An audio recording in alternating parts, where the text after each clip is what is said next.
Vulnerability breeds intimacy. Do you find it tough sometimes to be honest about your feelings? Afraid that if you share them, people will think you're weak? Yes, to be vulnerable, to allow others to see your authentic self can be scary.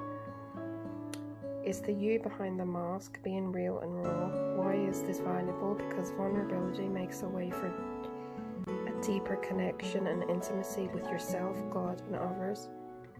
To be vulnerable is to be honest. Sometimes we feel like we must have it all together, especially being a follower of Jesus. After all, aren't we supposed to trust God for everything? The reality is that we are not perfect.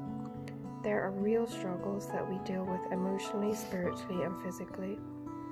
Vulnerability is sacred. Go to God first. He knows exactly where you are and what you're feeling at all times. Being honest and vulnerable with God can help you develop deeper intimacy with Him.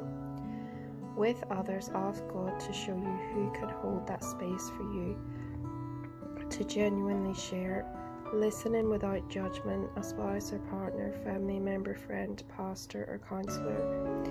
The Apostle Paul said that when he was weak, God made him strong. Dear one, the word says that God's grace is sufficient for you. Even though there are times when we just feel that life is hard, we can be vulnerable with God and others, and knowing that when we are feeling weak, God will strengthen and carry us.